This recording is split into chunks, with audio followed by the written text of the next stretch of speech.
Okay, we're going through it nice and slow.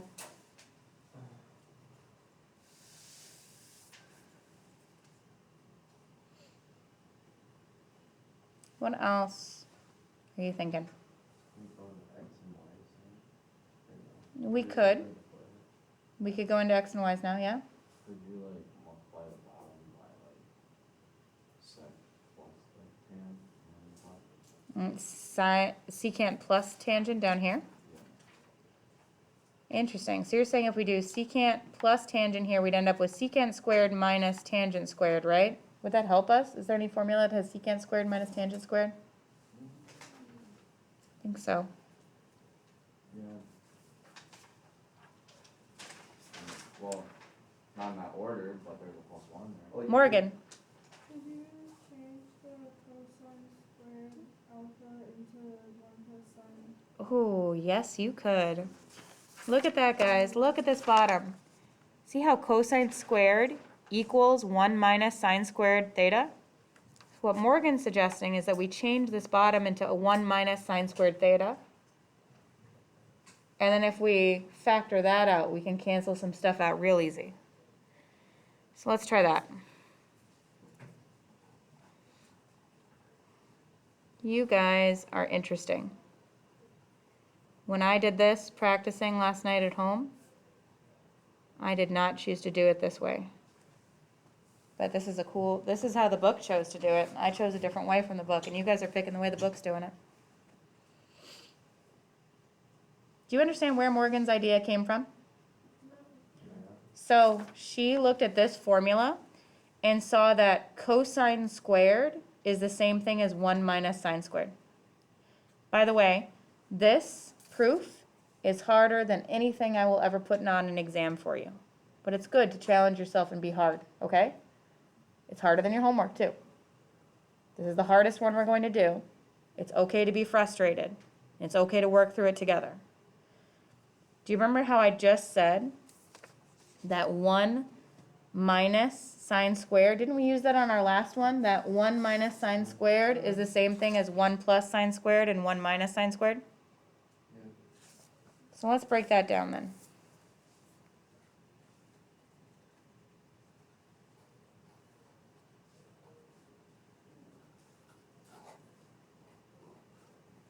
That's one thing that is very frustrating about proofwriting when you're in college, is that often you'll work on something for a while,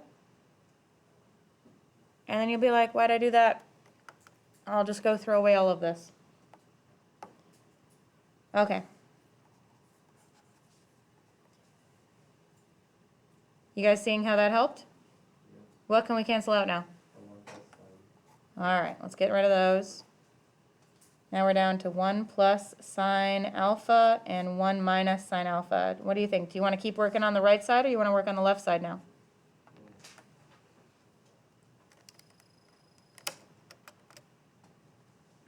Hey, stop worrying about it. Stop getting frustrated, guys. Your homework is not this hard. The test won't be this hard. It's okay to not know what to do. Be comfortable in it. So what would you guys like to do as a class right now? Do you want to work on this left side for a little while, or do you want to work on this right side for a little while? Anybody have some ideas? I just say we go to the left side. Left side? How do you want to go to the left side? No, we could go what would happen if you did like a 1 minus sine alpha on others on the right side? Would that do anything or no? 1 minus sine right here? Yeah. Would that like accomplish anything or no? I was trying to do it in my head back then. If you did 1 minus sine on the top, you'd end up with 1 minus sine squared on the top, which would go back to cosine squared on the top, and we'd have something extra on the bottom. I think we leave it like this for right now. You want to try x's and y's? Okay, let's do that. All right, don't get overwhelmed. Be patient. You're doing fine. All right, what is secant? 1 over x plus tangent is y over x over, this is 1 over x minus y over x.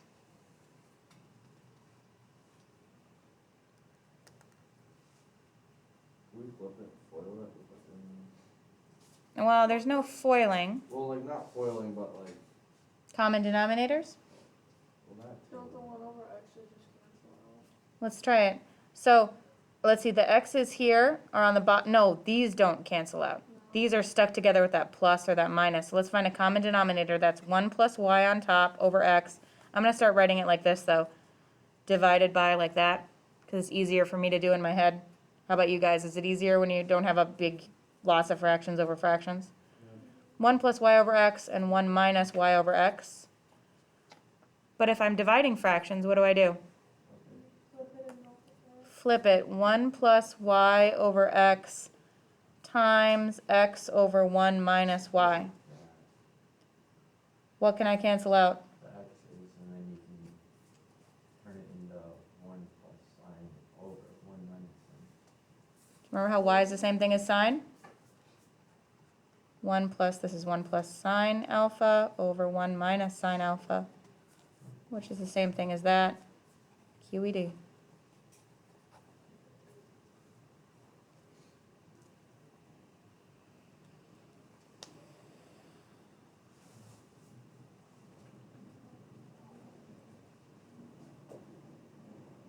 How did you do it?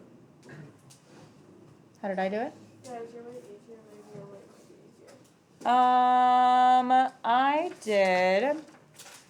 I didn't factor this at all on the top. I started straight from here and started doing x's and y's for the whole thing. I got to this point Where's this one? right here. Oh. I got to this point right here, and then I looked up here, and I was trying to compare the two, and I saw that I had 1 minus sine alpha here, and I was trying to get to cosine squared. So I multiplied the bottom and the top by 1 plus sine, which then I turned into cosine squared, and then if I FOILed out the top, I got that. So I didn't even touch the right side. I just worked on the left side the whole time, so I kind of broke it down like you guys did here. And then here, do you guys see where it says 1 minus sine alpha? I was trying to get it to equal cosine squared, and then I knew that 1 minus sine squared was cosine, so I multiplied by a 1 plus sine to make that happen. And then when I distributed it and FOILed on the top, I ended up with the exact same thing on the top.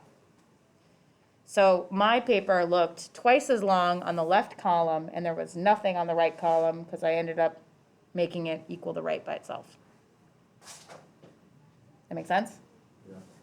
Okay, so the problem that I'm going to have you do, so remember it's 666, this is due tomorrow, 33 through 54. Please don't write it out in that goofy way that I wrote it. Please just write 33 through 54 so you don't freak out. Okay, and number 64 is the special proof. It is not as hard as the one that I just did and you just did. But it is definitely more difficult than the 33 through 54, and I will give a prize for it. I'm going to guess that, how many people are in this class? Like 16? I'm going to guess half of you have a proof by tomorrow, if you try. If you don't try, well then maybe none of you. But if you try it, I bet half of you can do it. So, but you can expect that 33 through 54 is the type of thing you could get on a test or a quiz. But 64 is a little hard. When I put it there. Where is that now? Yep, you're gonna start, you're gonna go sit with your partners. Go sit with your partners, work together. Thomas, did that explanation make sense of what I did? Yeah. Okay. Yep. Yes. Were we all holding it to get to the end of the lecture?